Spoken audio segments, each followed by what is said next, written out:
Shalom, damai di hatiku. Kembali bertemu dengan saya Pendeta Jonathan F. Lupulalan pada hari Kamis tanggal 21 Maret tahun 2024. Mari kita berdoa meminta pimpinan Roh Kudus untuk pembacaan dan pemberitaan firman Allah. Mari berdoa. Tuhan Yesus, hamba sangat membutuhkan urapan Roh Kudus pada waktu hamba membacakan firman-Mu dan menyampaikan firman. Bagi para pendengar, Tuhan juga memberi penerangan melalui kuasa Roh Kudus. Berfirmanlah karena kami sudah siap untuk mendengarkan firman. Dalam kasih dan pengampunan Kristus kami berdoa. Amin. Mari kita baca firman Tuhan yang diambil dari Amsal Sulaiman pasal yang ke-31 ayat 23 sampai dengan ayat yang ke-31. Namun saya hanya akan membacakan ayat yang ke-30. Firman Tuhan berkata begini. Kemolekan adalah bohong, kecantikan adalah sia-sia. Tetapi istri yang takut akan Tuhan dipuji-puji. Demikianlah firman Allah yang berbagi tempat mendengar dan melakukan firman Tuhan. Hosiana. Tema kita pada hari ini adalah cinta kasih memancar dari dalam. Nah, saudara-saudara yang saya kasih dalam nama Tuhan Kristus, kecantikan itu relatif dan subjektif. Maka kecantikan dalam pandangan seseorang belum tentu molek menurut pandangan orang lain. Itulah sebabnya ada banyak paket di salon kecantikan. Semuanya mengejar hasil akhir yang bersifat fisik dan temporer, cantik molek. Nah, cinta kasih adalah realitas kecantikan batin yang misterius.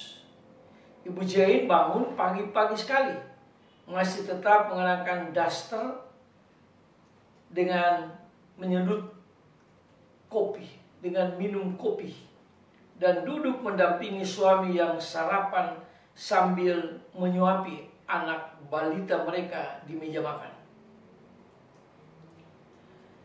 Nah, di mata suami dan anak-anak, Ibu Jane adalah perempuan cantik karena cinta kasih yang memancar keluar dari batinnya. Suami dan anak-anak menghayatinya. Kecantikan jenis inilah yang disebut inner beauty, kecantikan batin, yang tidak bisa dicapai lewat paket kecantikan di salon. Nah, saudara-saudara yang saya kasih dalam Tuhan Kristus, tentang kecantikan batin yang misterius, inilah penulis Amsal berkata, anak-anaknya bangun dan menyebut dia berbahagia. Begitu pula suaminya memuji dia. Itu dijelaskan dalam ayat yang ke-28. Isi pujian itu puitis dan indah sekali. Banyak wanita telah berbuat baik, tetapi kau melebihi mereka semua. Kemolekan adalah bohong. Kecantikan adalah sia-sia. Tetapi istri yang takut akan Tuhan dipuji-puji suami, anak, dan orang lain, terlebih Tuhan kita Yesus Kristus. Itu dijelaskan di dalam ayat 29 dan ayat yang ke-30.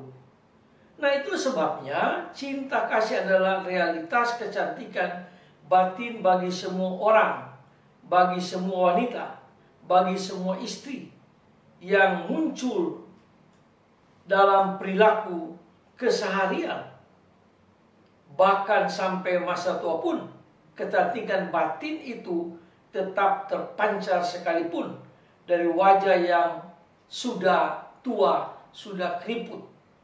Nah, saudara-saudara yang saya kasih dalam Tuhan Kristus, ketika tiba saat untuk membaringkan diri dalam peristirahatan di malam hari, mari kita mengingatkan kembali segala yang sudah terjadi sepanjang hari itu. Mari bertanya, apakah kita sudah menjadi alat Tuhan kita Yesus Kristus untuk memancarkan cinta kasih Kristus, entah kepada anggota keluarga, entah kepada sesama manusia. Dengan begitu kita boleh yakin bahwa kita bukan hanya sudah diberkati oleh Tuhan Yesus Kristus, tetapi juga kita sudah menjadi berkat bagi sesama kita. Itulah sebabnya sesuai dengan judul kita, cinta kasih memancar dari dalam. Terpujilah Kristus. Sampai kita berjumpa di tempat yang lain, mari kita berdoa. Tuhan Yesus, terima kasih atas firman Tuhan hari ini. Ajar kami Tuhan supaya kami memancarkan cinta kasih itu dari dalam hidup kami, bukan penampilan luar. Berkatilah semua istri, ibu-ibu yang memancarkan cinta kasih itu, kemolekan itu dari dalam diri mereka. Dalam nama Yesus kami berdoa. Amin. Terpujilah Kristus, sampai kita berjumpa di kesempatan yang lain.